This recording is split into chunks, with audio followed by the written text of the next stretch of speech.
Hey guys, welcome back to Friends and Enemas. My name's Lindsay. I'm your host today, and who do I have with me? Jared, I'm back. He's back. Been gone for a bit. Honestly, the holidays were just really busy for us, and I had quite a few guests the last season, and even this season. We've got lots of fun guests, but I always love having my husband here because you guys seem to like these episodes. So I asked you guys not long ago on my Instagram if you had any relationship related questions for us. So we're doing a little relationship AMA today. Yeah, I'm answering all these blind, so forgive me. Yeah, I am too. I mean, I've only looked through a few of them, but we're just going to dive right in, if that's okay with you guys. Ready? Let's do it.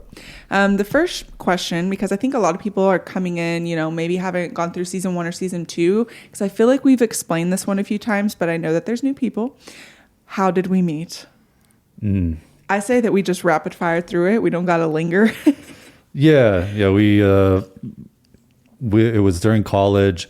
We're in a college town. It was pretty normal to find your roommates and stuff on Craigslist. Me and my roommate had our third move out kind of suddenly, so we were trying to find just anybody to fill the spot.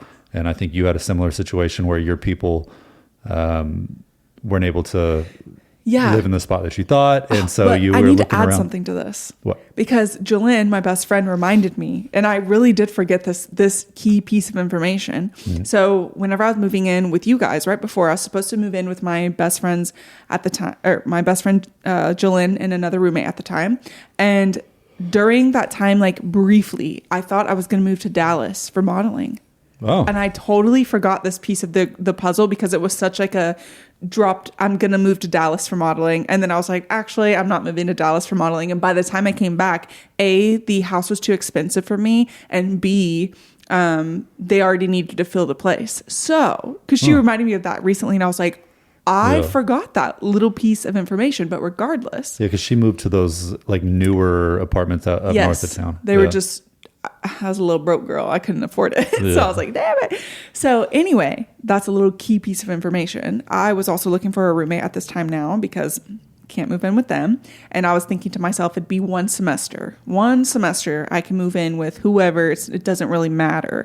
However, at the same time, I was leaving my ex, and I was really trying to stay away from him. This was somebody that I dated on and off since I was in 8th grade. So it was a long time boyfriend that I was just really trying to stay away from for many reasons. And I thought to myself, what would happen if I moved in with 2 guys? What would happen? Honestly, he wouldn't want to date me. He would probably be pissed. Mm-hmm. And so I started looking on Craigslist. So I wasn't specifically looking to move in with guys, but I was like, I wasn't going to like write it off. Yeah. So I came across 3 houses that I really liked. One with a couple horse girls. I remember they were very into horses. Another house had guy roommates, but low-key gave me serial killer vibes. And then the last house had Logan. You were not there. Mm-hmm. I went to view the house with Logan, the other roommate. And it seemed I was like, you know what? I can do anything for a semester. Like, it's going to be fine. Moved in. A couple weeks later, Jared had approved of it too. I was actually talking to Jared via email trying to get this roommate spot. Mm-hmm. And I wish we still had those emails now. I know. It's like, the lore. So I moved in. 2 weeks later, Jared comes home and I'm sitting on the couch when he walks through the door with his backpack on. He had just got back from a missions trip. And I was like, oh, hard eyes. Ding, ding, ding. We had our first zing, I like to say. Yeah, I mean, there was definitely... I knew it was trouble whenever I walked in the door and met you. I knew you were trouble when you walked in. Yeah, I think it was kind of we were both interested immediately. And then there was the awkward, like, roommates, but you like each other phase and all that. And here we are. And here we are. So long story short, we were Jess and Nick from New Girl, even though you hate Nick. Pretty much. I don't hate Nick. Our dog's name is even Schmidt. So, long story short, that's how we met. We began dating very quickly after that, got engaged quickly after that, got married quickly after that. And here we are 10 years later, married, 11 years together. No. Insane. Bit of a whirlwind. Bit of a whirlwind. Another question I saw in here, just to keep this timeline, was how did you propose? I have to drop this in. Sorry. I ask you a question and then I'm like, wait, I want to talk. I moved in like June or July. I can't remember which month. June or July of 2013. Mm-hmm. I think it was July. We began dating September like 2nd of 2013. Jared proposed January 2nd of 2014. So just a few months later. Yeah, it's weird. It didn't sound so crazy at the time, but like being older now and looking back on it, like I don't know what my hurry was. I don't know what our hurry was. It's just the area we lived in. I thought it was very normal at the time, honestly. Yeah. Like if you were going, first of all, we both come from religious families, which we've talked about on here. And with that came a certain standard of expectations. Like it was okay, quote unquote, for us to live together when we were roommates because we weren't dating or anything. But when we were dating, our families both were kind of like, whoa, you know? And so that's at the time, that's how we felt too. So I think we felt pressured to get married quickly. Yeah. And I think there was a certain amount of... And I wanted to marry you. We both just wanted to... We both knew we wanted to get away and like we were both kind of wanted to be a little bit more nomadic. And I think in our eyes, that was like a big step towards being adults or, you know, something like that. Yeah. I think that we just kind of wanted to prove ourselves and make it better appearances to be a little bit better. And it looked better if we were at least engaged and living together. So how did you propose? Nothing too exciting. Took you to Bricktown. Yes. That's in Oklahoma City, if you didn't know. We went out to the Cheesecake Factory. We went to the Cheesecake Factory. Classic. And then you took me to these. It was right after Christmas, right after the New Year. So the lights were still up. Yeah. It was right next to a Native American statue of some sort. Yeah. I don't know who he is, actually. We probably should. Yeah, it would probably be important. But the best part is the one thing I wanted from a proposal was proof, photos.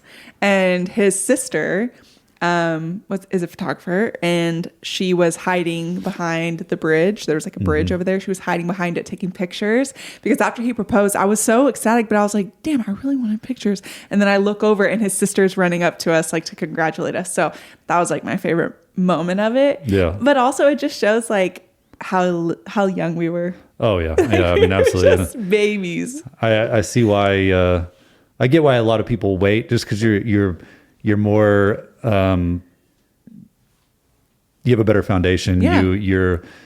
You're more financially set. You know, you can do a little bit more stuff with everything, but it's a fun story just because like we were so poor and just trying to figure things out. Oh yeah, I say all the time too. Like our wedding wasn't my dream wedding at all. It was like everyone else's wedding, and our wedding is how I felt. Like it was other people's opinions, and I just said okay because I was scared to have a thought of my own at that time. Yeah. But now, like I do think, even though we just had our 10-year, maybe like our 11 or 12 year, some random year, we should renew our vows and do what we want to do. Yeah, and I think a lot of couples probably say this, but like looking back, I think maybe a destination. I don't know about be eloped. I like that my family was there, but a destination wedding, because it's really just for you. All I really cared about was me and my immediate family seeing it. Right. Yeah, that's beyond that. You're just kind of giving people who you know, they're kind of like tangential to your life. They don't remember any of it. No. I don't think any of them remember any of it. They don't remember the food, the vows, anything like that. I barely do. You feel, but you feel like it's what you're supposed to do. So a lot of people do it, but I think a destination wedding with just your closest friends and families would be the way to go. Yeah, I would take that. I would still do elopement, but with like elopement of the ceremony, you and me, but then like a reception with loved ones. Sure. That's how I would do it personally. Okay, but moving on. How do you keep the spark? Because it's been 11 years now. How do you define the spark? What is the spark? I guess we have to decide what that is. I would think like the romance.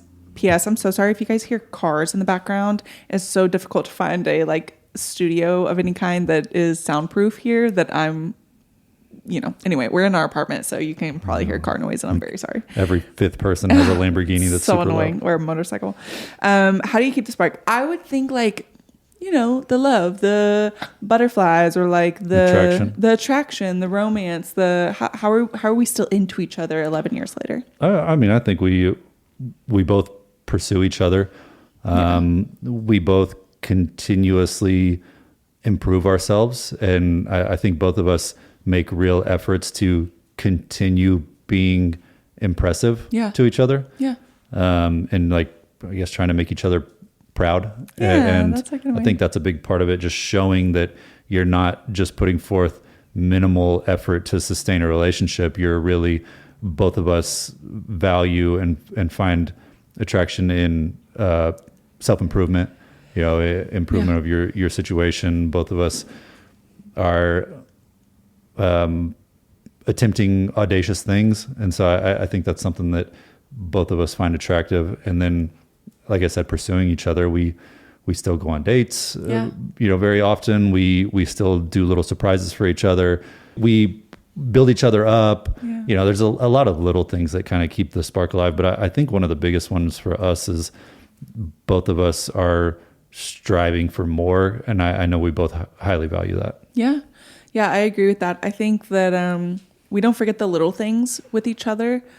Making a pot of coffee. It's like one of my favorite things that you do is like you make our coffee every night.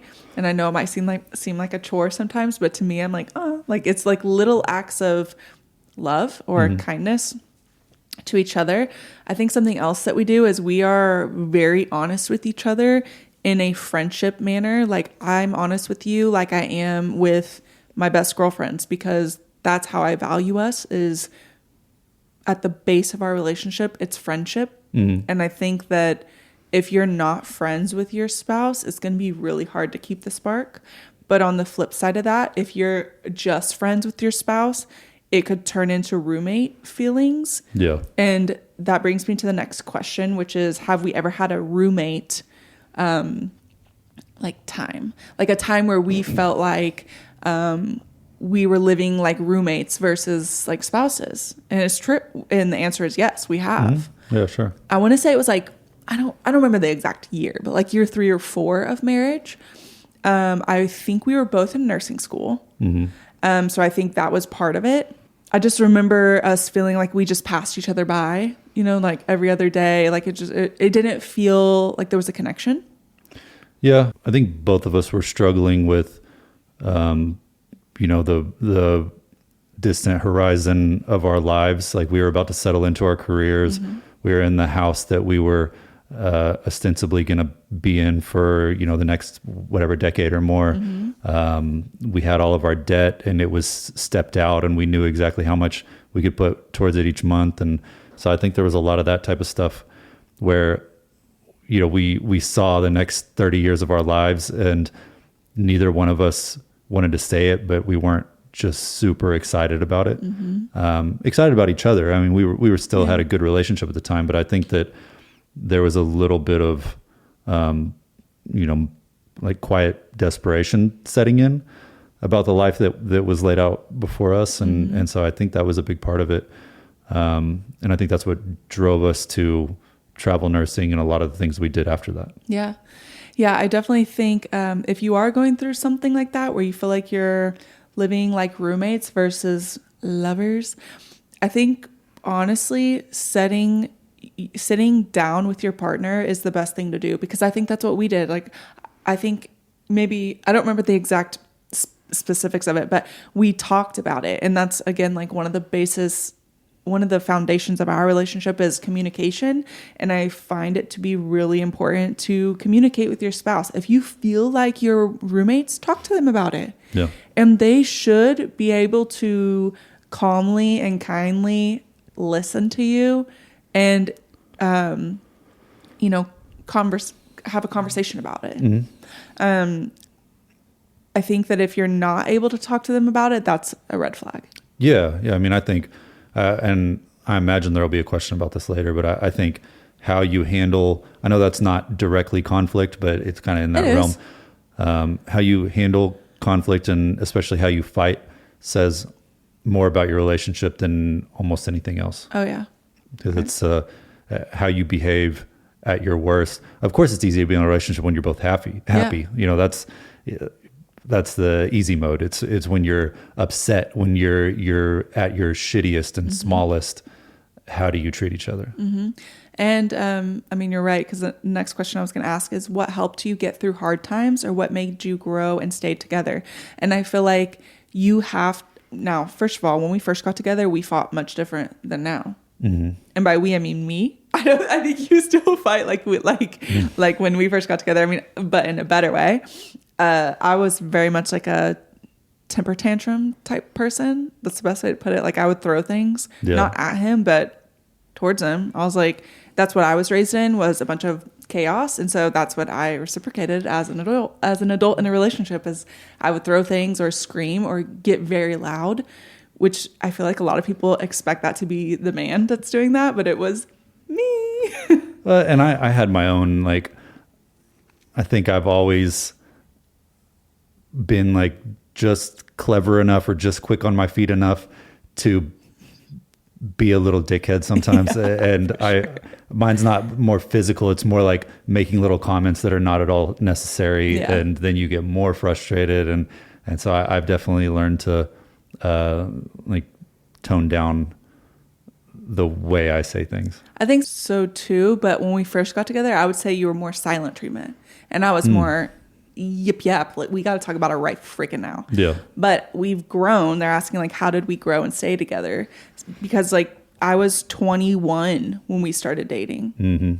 No, I was 20 when we started dating and turned 21 later that month. And then I was barely 22 when we got married. So like I was a baby, and so were you. You were 25. Like that's honestly, we're adults, but how? I don't really know. So I think we really, once again, we valued each other enough that when Jared sat me down and was like, listen, I love you, but I'm not going to deal with you throwing shit when you're mad. I'm not going to deal with you raising your voice at me the way you do. I knew he was serious, and I knew that he was one of the best things that happened to me. So I was like, okay, I got to get my shit together. And like, same for him. Whenever I was like, well, you can't give me the silent treatment just because you don't want to talk right now. That's not fair to me either. So we both had to like give and take a little bit and be honest with ourselves, which is not fun in a relationship. It's not fun being the one in the wrong in any situation, but especially a relationship. So I think you have to like lay down your ground rules and just your expectations of one another. Yeah. And give chances. And I think from the beginning, it was not like us against each other. It was like we piled all of our resources together immediately. You know, I'm not saying that's the way to go. It's just what we did. Piled all of our resources together, and it was like us against the poverty. World. Poverty, I guess. it was us fighting against poverty, trying to make money and just figure things out as we go. And so, I mean, the first several years of our marriage, we were just kind of scraping and doing everything we could to improve our situation. Yeah. Just two little waiters floating through life. Did you discuss, so one question is, are you guys going to have kids? No. Did you discuss no kids before marriage? I see many couples that don't till it's too late. I don't think we did. I think it was something that developed after we were together. Cause like, if you ask me in high school, I mean, that's just kind of the track. Right. Same. You know, you go to college, get a good job, have kids, you know, the whole thing. But I think as we got married, we were busy just trying to establish our lives.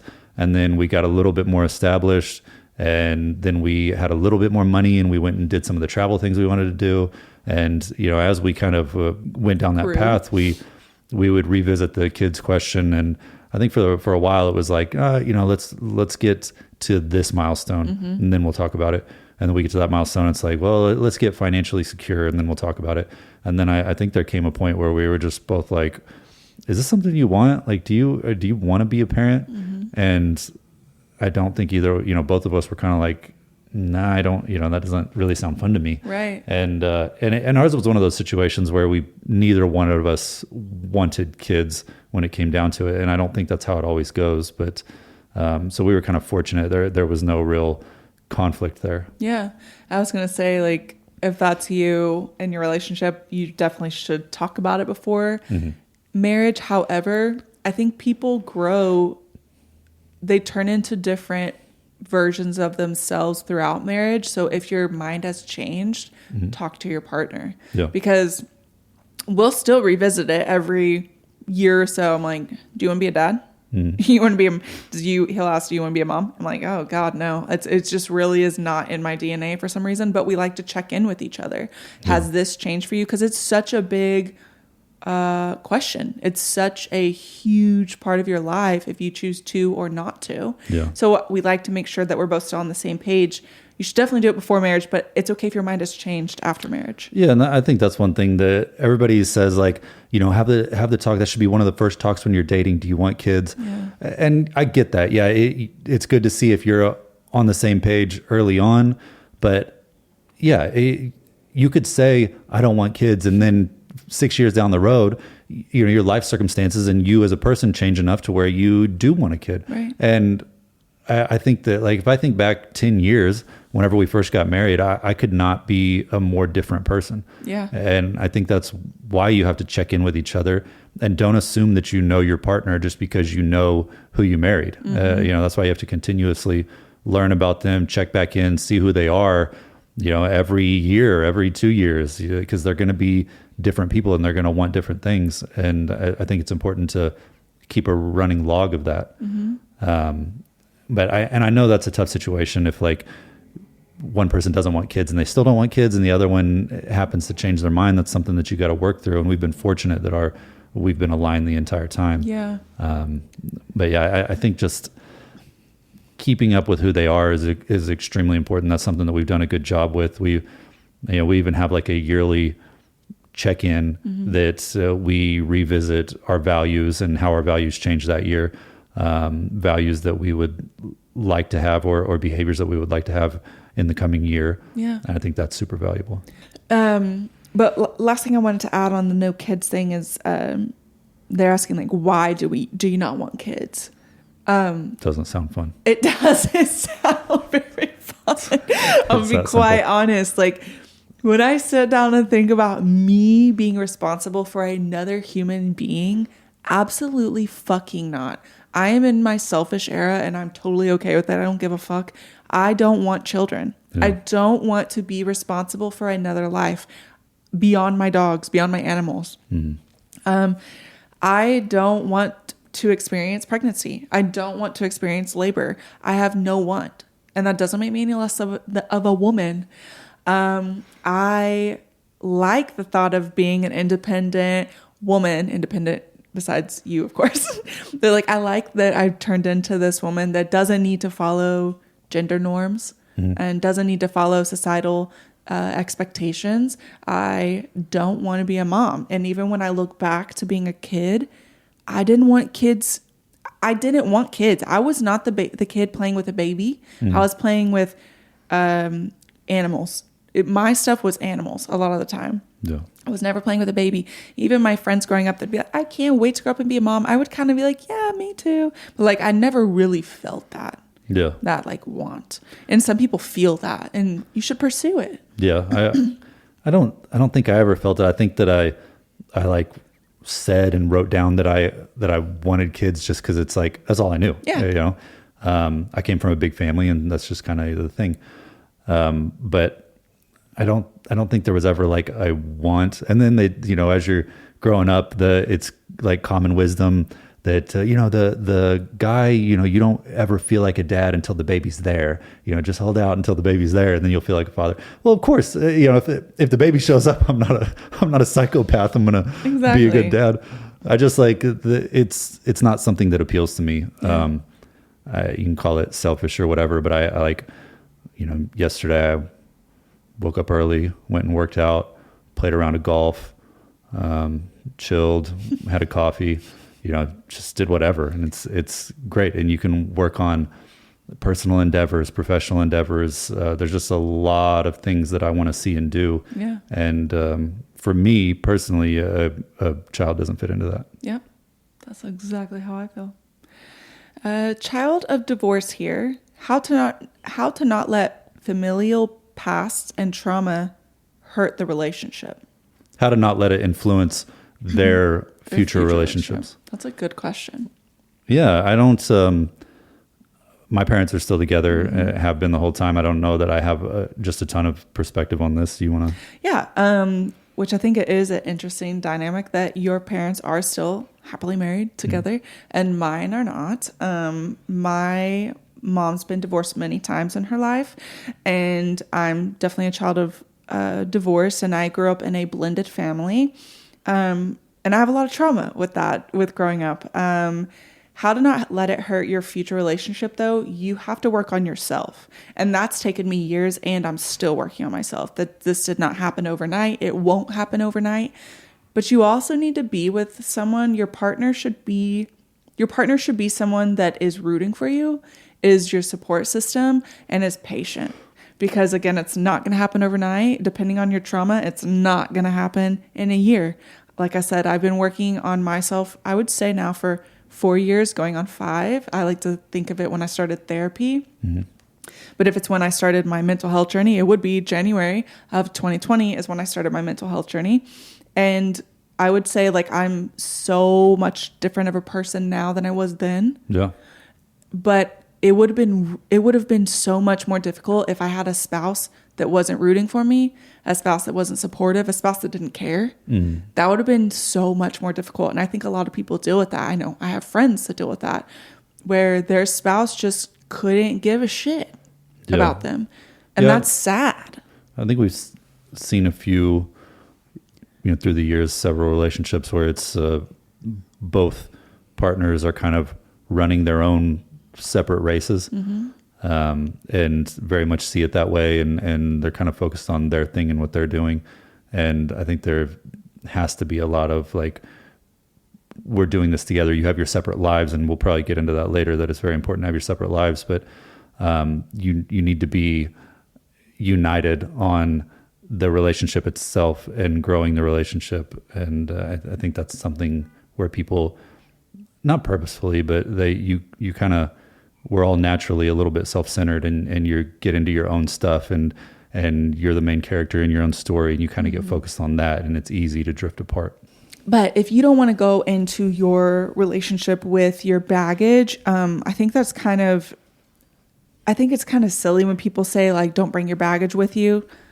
Like there's like some saying with baggage. I can't think of it right now. Yeah, like I have too much baggage to be in a relationship. Right, or someone doesn't want to date you because of your baggage. I think that's some bullshit, because everyone has baggage. Even if you didn't come from a family of divorce or a family of trauma, like you have your own shit that you got to work on, that you grew up with, whatever it may be, that's haunted you.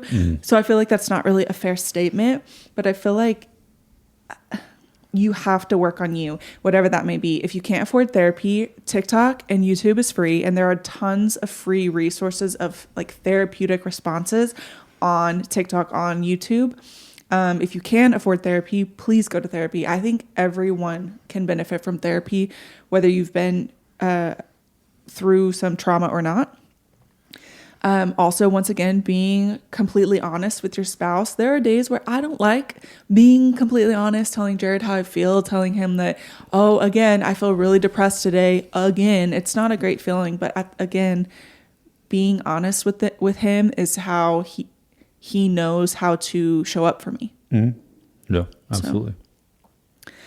And last thing on that is, if your trauma's from a relationship, don't automatically assume your future partner is going to be that way. Even if they do something similar to your past relationship, it doesn't mean that they're not your last relationship.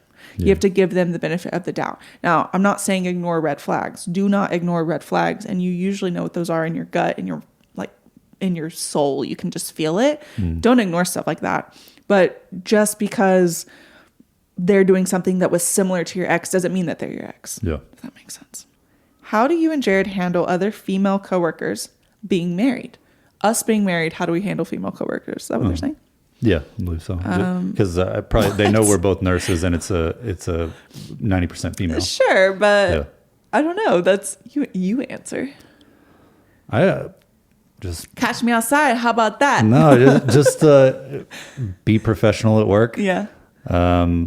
It's like other people hasn't really been so much of an issue in our relationship. I only remember one time, and it was when we were waiting tables at fucking Chili's. Oh yeah, Chili's. We were freshly engaged. We weren't even married yet. We were freshly engaged, and this girl was out to get my man.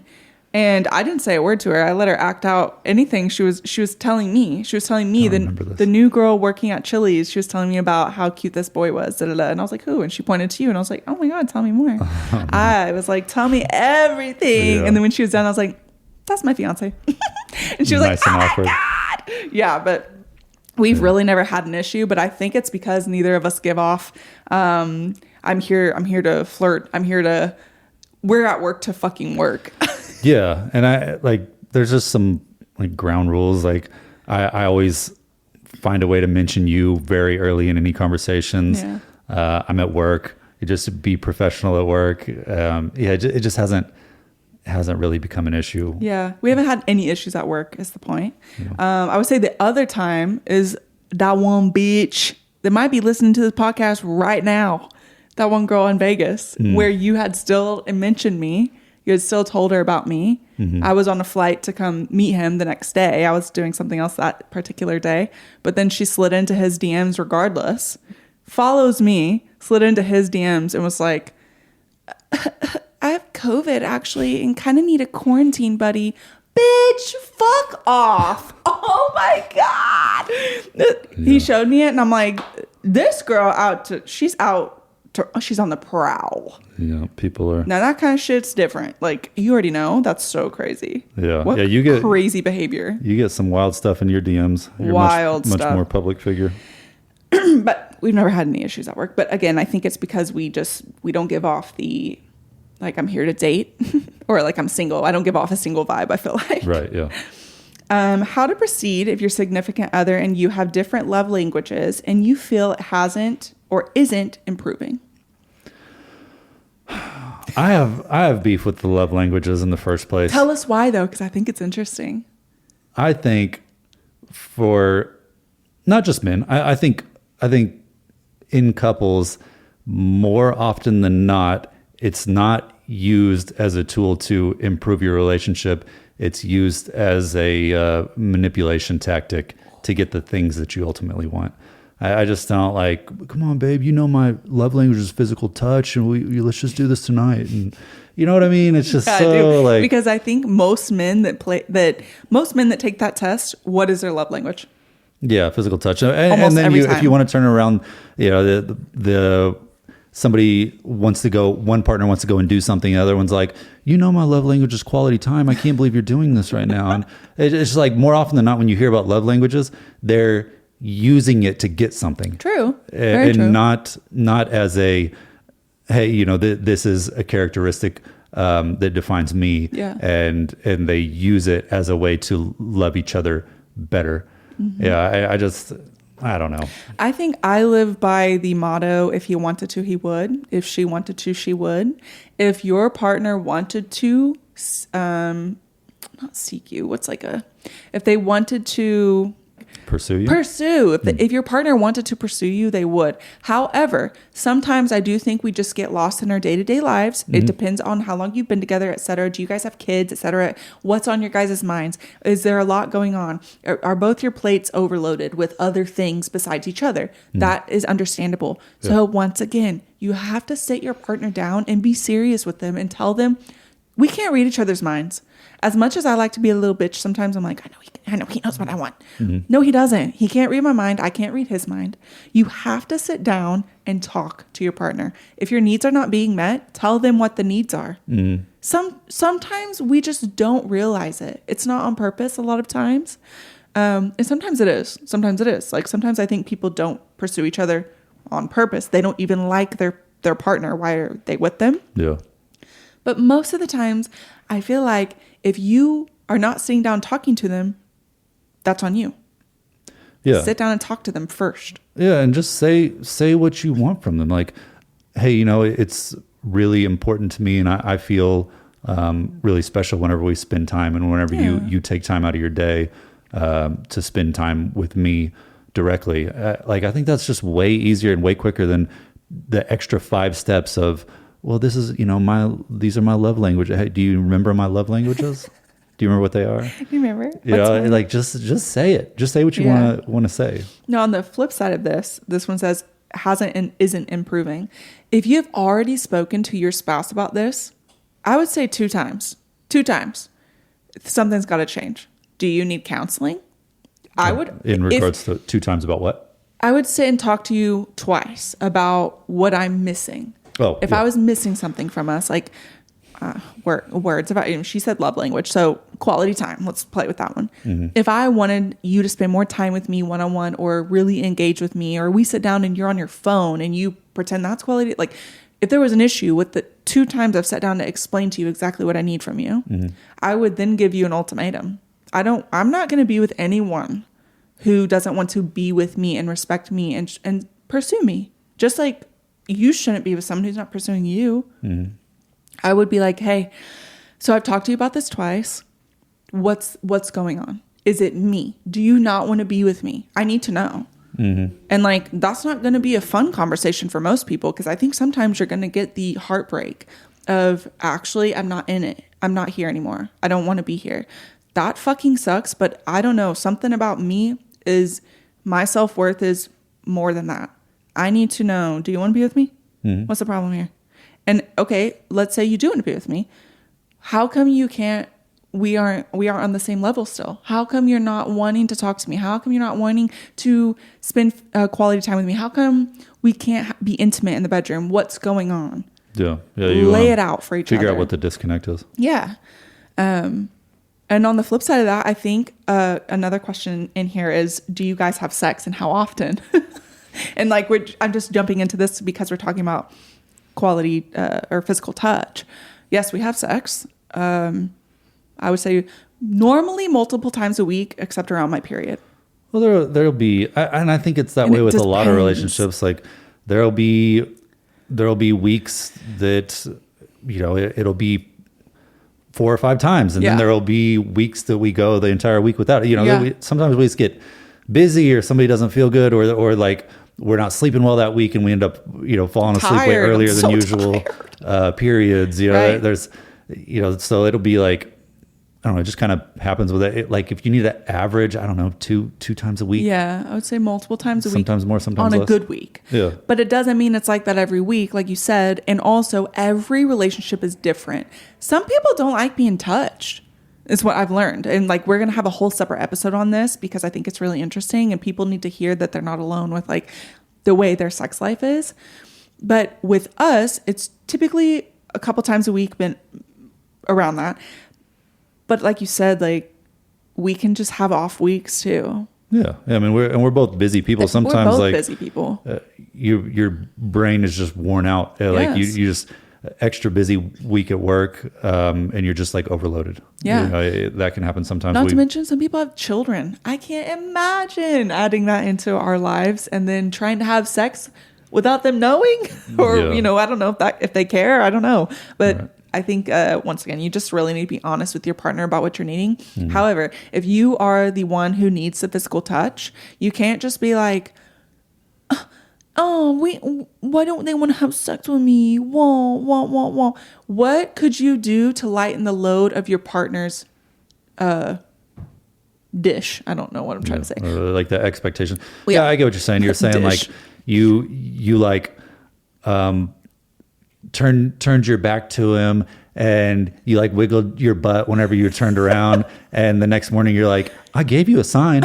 Like, no, it looks like you're just getting comfortable. I didn't know that was a sign. Yeah, but also like some people, we're gonna have a whole episode on this, so stay tuned because say what you want. Say what you want. Yeah. Also, schedule it sometimes. There are some times that we have scheduled our sex, like where I'm like, what are you doing tomorrow at 3 p.m.? And he's like, nothing. I'm like, scheduled in sex time, which, Jenna, I hope you're not listening because I'm going to throw this out there real quick. We realized,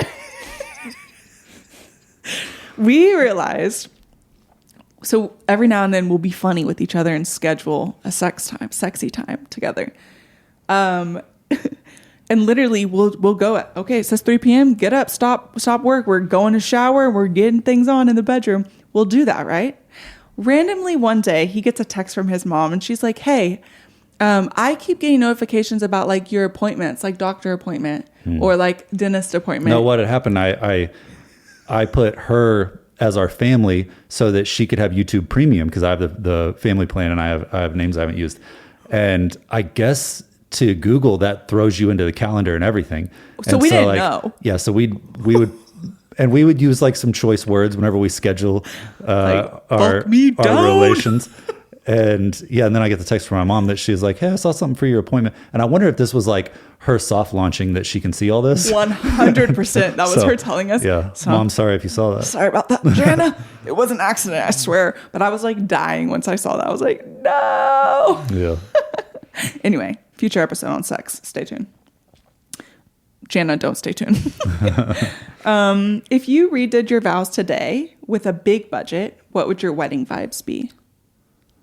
Oh, our wedding vibes would be tropical. Tropical? No, I don't. Like we said earlier, it would be like a destination type thing. It would. I don't know where. Honestly, what I would love to do, fuck the wedding, okay? I want a beautiful gown with you all done up in a tux or a suit and You're multiple photo shoot. Yes, photo shoot at multiple locations like the Redwoods, Tokyo. Oh my gosh. Like everywhere that I've ever wanted to be, Italy. And we have a photo shoot. Not even a photo shoot, but just like a couple pictures of this us. Isn't like of us all Game of Thrones. We can't do a world tour she to said, do all this. With a big budget, I want wedding pictures in all of my favorite places. Hawaii. I got you. Costa Rica. I don't think they say it like that, but you know what I mean? How fucking cool would that be?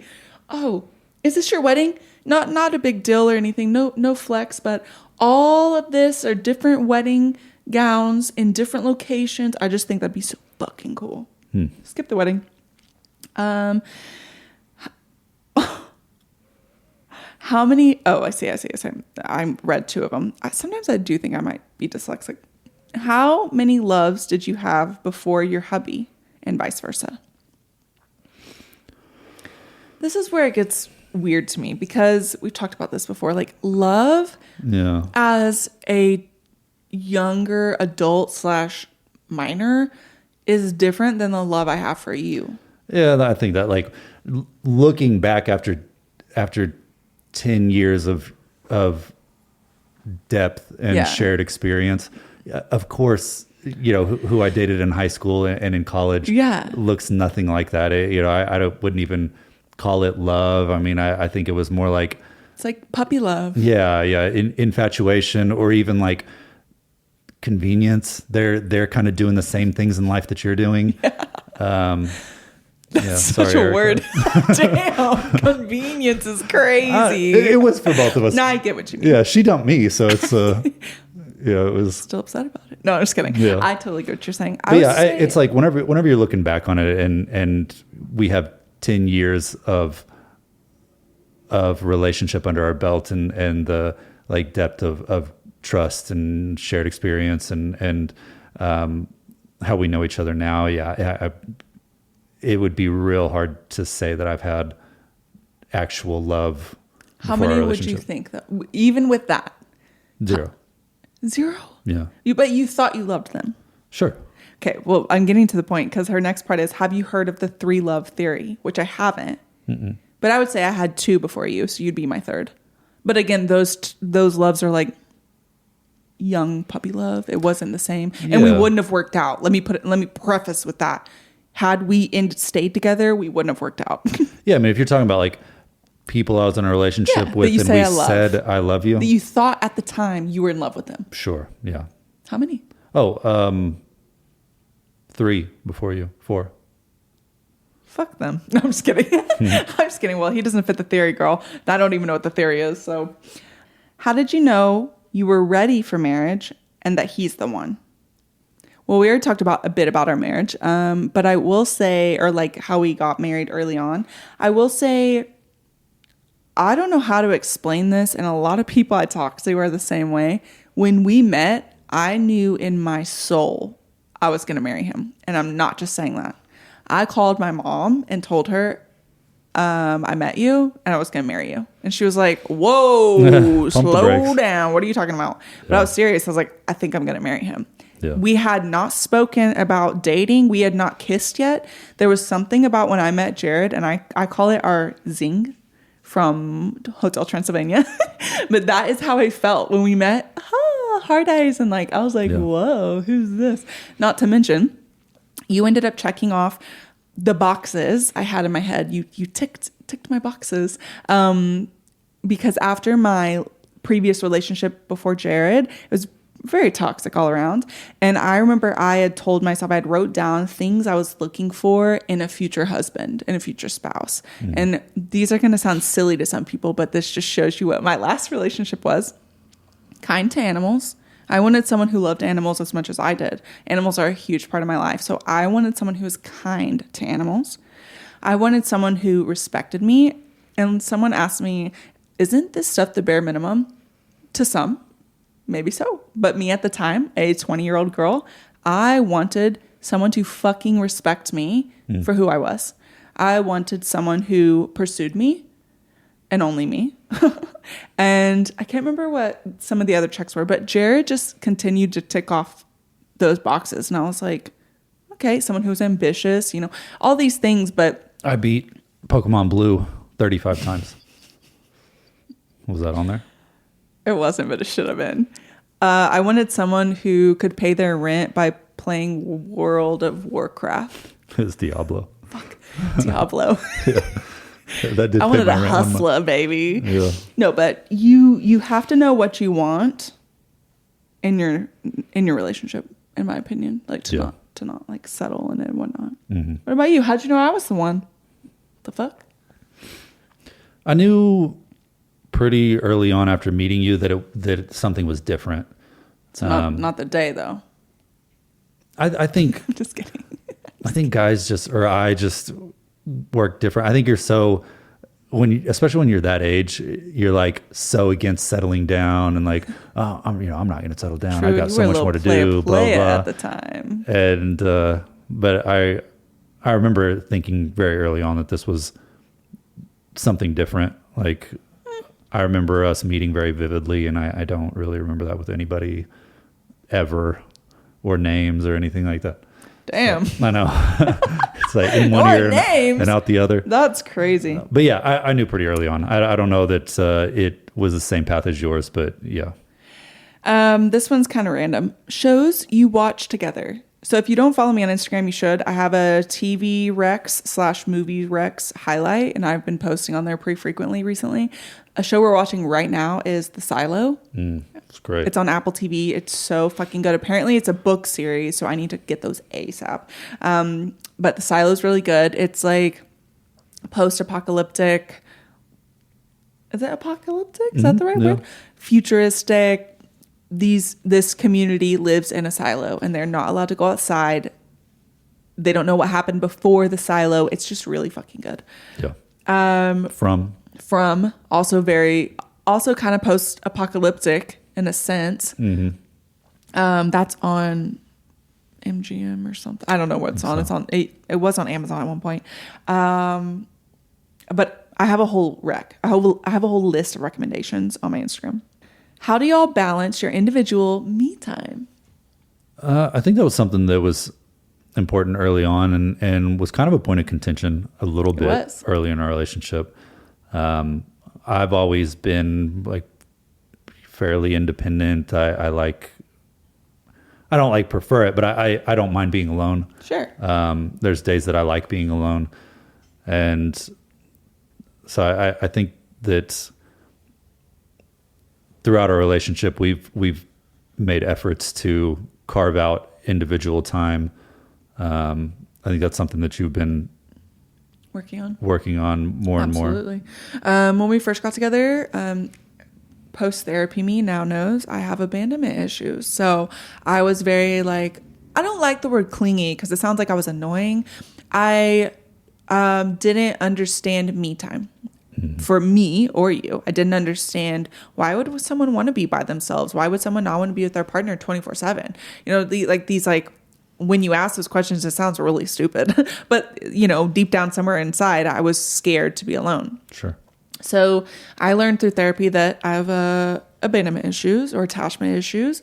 And my therapist told me, it was like 2021, I think. She said like one of my pieces of homework was to go do something without Jared, something big without Jared by myself.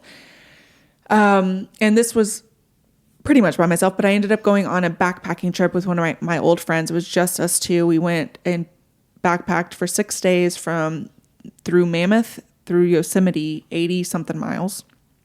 And it showed me I can do things by myself and again, without Jared.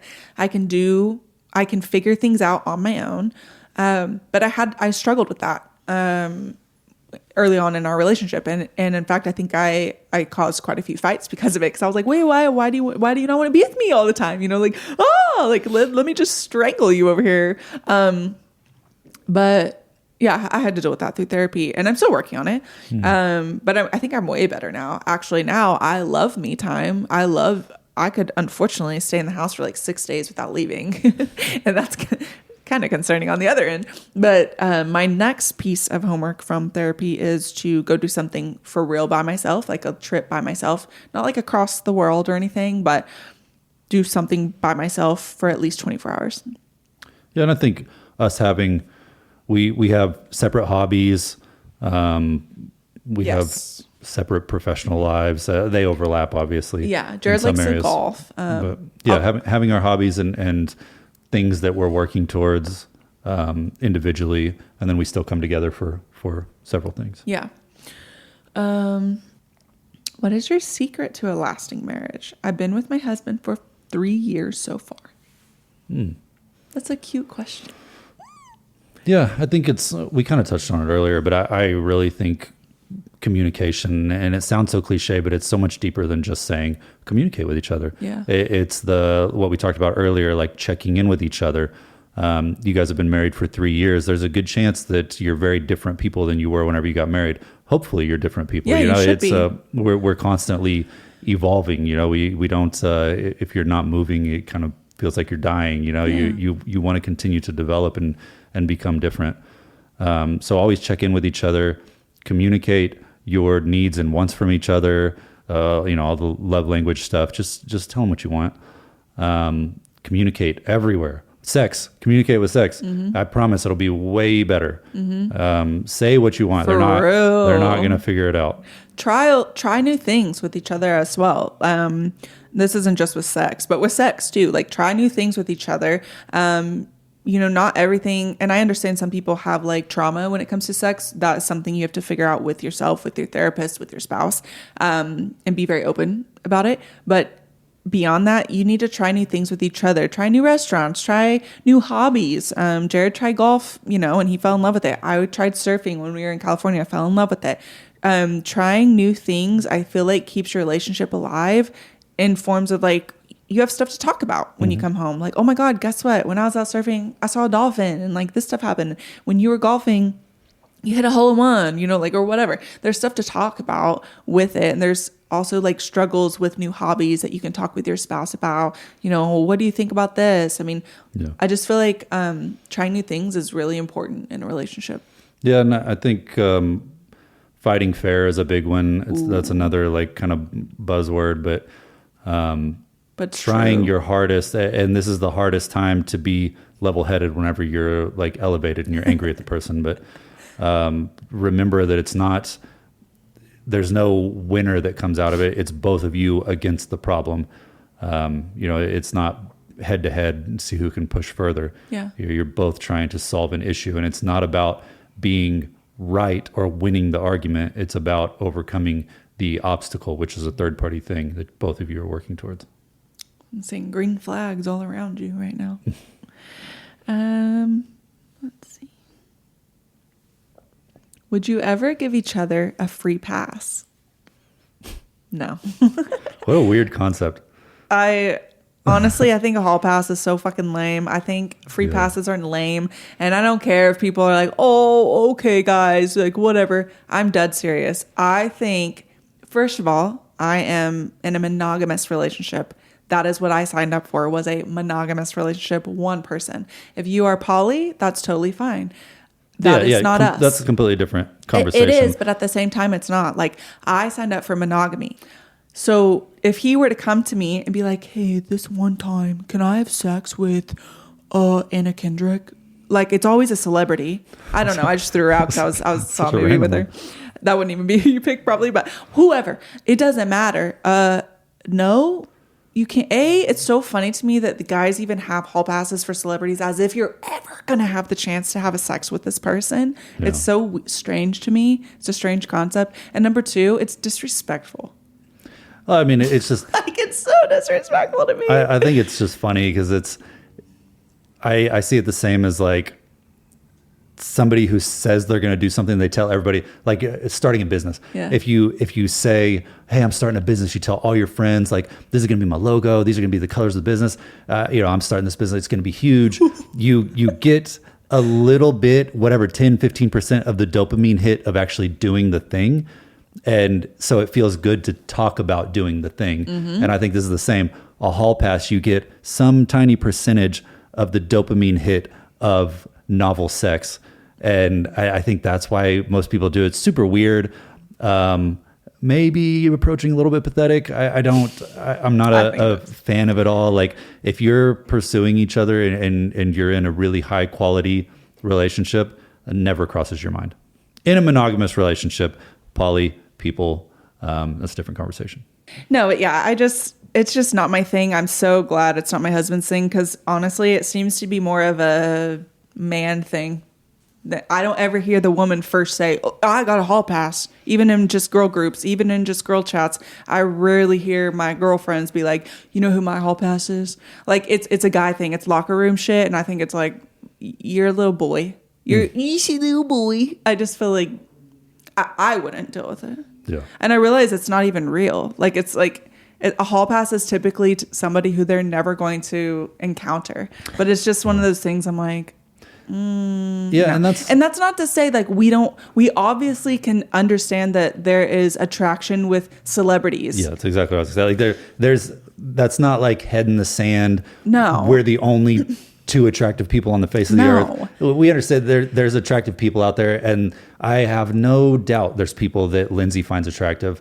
And vice versa. Yeah, it's not the end of the world, but there is like a mutual respect, and I think the whole idea of the hall pass kind of steps on the toes of that. Absolutely, that's a great way to put it. Were you both nurses before you met, or did that come later? So we already talked about how we met, but both of us were in college when we met, and it was not for nursing. Jared was trying to get into med school. Yeah, which we've talked about before. Mm-hmm. And I was floating through college, not really sure what the hell I was doing. I think at the time I was in prereqs for dental hygiene, maybe. I don't remember actually where I was in that moment. But it was right before I took a break from school, and Jared had his bachelor's. We both were just trying to figure out what we wanted. We had family members that were nurses. My mom worked at a bank, and I remember she told me that she worked with quite a few nurses helping them get homes and stuff, and she would see their salaries. So she was like, it's not a bad salary. Now being in it, I understand we definitely should make more for what we have to deal with, etc. But we met before then. We both applied to nursing school. Jared got in a year before I did. I was rejected the year I applied to go with him, and we went to the same nursing school. He was just a year ahead of me. Yeah, and I think travel nursing was a big driver for us going to nursing school. Mm-hmm. It fit we liked the nursing, the 3-day-a-week lifestyle, and then travel nursing, being able to pick your schedule, this and that, especially whenever you're young and don't need to worry as much about benefits. It was all very appealing to us. Yeah. Last question for this one, because there's a ton of questions on this AMA, and I want to do a specific one about like sex life type thing, because there's a lot of questions in here regarding that. What has been the biggest challenge you have faced? I don't know if it's together or separate. What comes to mind? We didn't get the 7-year itch. Yeah, I think a lot of the main stuff that most people fight about: finances, mm-hmm. infidelity, kids. Yeah, mm-hmm. Those are the three. we spoke earlier, like the whole infidelity, other people thing, it hasn't really cropped up for us. Finances were tough early on. They were. Especially while we were just trying to find our way. You know, I was in and out of a few jobs. I was a restaurant manager for like 8 hours and quit. So there was... He hated it. There was a lot of different stuff in there, and just kind of feeling like we're both lost and we don't know where we want to go or what we want to do. I think that got a little bit tough because we were both trying to figure out our professional lives and then foster a relationship on top of all that. Yeah. And that led to some tough times. I think it's also because feeling lost can feel, I don't know the right word, maybe you can help me, but it was even beyond that. It was feeling like doom for me. Like in the sense of like, this isn't what I thought growing up would be. This isn't what I thought life would be. This isn't like, what I thought adulthood was. You get out of college, you did all the right stuff, and you're like, this sucks. Like, this fucking sucks. What are we doing? I'm broke. I can barely make my rent, or I can't. Yeah. You know, and just going through like little life lessons, like breaking leases. We did that. Being fucking idiots when we were young, owing people money because we're fucking idiots, you know, like, and I mean that specific apartment, like, like going to work as a waiter and not knowing how much you're going to make. And you usually make about $70. Then you can put 30 of that in gas, but you only make $36 that night. So you have to put $11 in gas. Yes. You got to finish off paying one of your bills. And this one ticks over into 90 days and gets sent to collections on this date. And so, it's hard. Money problems. So like you said, like there's 3 main issues people typically fight about. Now where we are in our life, we don't have to deal with any of them. Thank God. We're very grateful. We worked really hard to get to where we are, and we're not blind by any type of privilege either, but we worked hard to get here. And so luckily we don't have money issues anymore as of right now. We don't have children, and we don't, neither of us cheat on each other. Yeah. I think there's at least I can't speak for you, but from my end, and this kind of ties in with continuously improving yourself is, I feel privileged to be with you. And I think that's a big driver of like why I want to continue to progress in business and in my personal life and whatever, random hobbies, stay healthy, things like that. And I think that's a big part of why we've done so well. I think that I think it's mutual. It is mutual. But an infatuation with each other that has carried through the decade. I was hoping I didn't cry, but you definitely made me tear up. Thank you for saying that. That's very sweet. Yeah, I think that Jared and I just are really good at putting each other first in our lives. Like, you're the first person I think about when I wake up. You're the first person I think about when I'm going to sleep. You know, like you're the last person I think about when I'm going to sleep. I really do love Jared, and he loves me. And we work on what it means to be loved. We work on what it means to love each other every single day. Yeah. And I think you just have to be honest with your spouse. Like, you're not going, if you're settling for someone, you're not going to feel this way about them. I really don't think so. Like, I don't feel like I settled with you at all. I feel like when we first got together, I felt like I didn't deserve you. You know, what did I do to deserve this man? Through therapy, I know I deserve you, but I just never expected to hit the lottery with you. You know what I mean? Like, and I will work on myself every day to be the best wife I can be, and the best friend I can be, and the best person I can be with you. And not every day is perfect, but I just think it means like pursuing each other. Yeah, it's like really important. I think something that ties in with that, and that's maybe a bit unconventional, is that we both very much, we don't totally ascribe to the whole like one true love type thing, that you can only build a life with one person.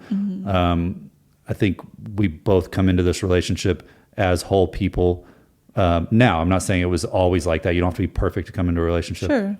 But we both come into this as whole people who can function and be happy by themselves. Yeah. And I think that's the only foundation that you can build happiness as a couple on. Yeah. That's really good. And I think that we're going to end the episode on that. That was really good. Very sweet. I loved it. I want to write all this stuff down and so I can read it every day. Thank you guys so much for sending in your questions. I do have a ton more questions, but we have a few things to do after this episode. So we will do another relationship AMA if you guys liked this. And that's all I got. Yeah. Thanks, guys. Until next time. Bye, guys.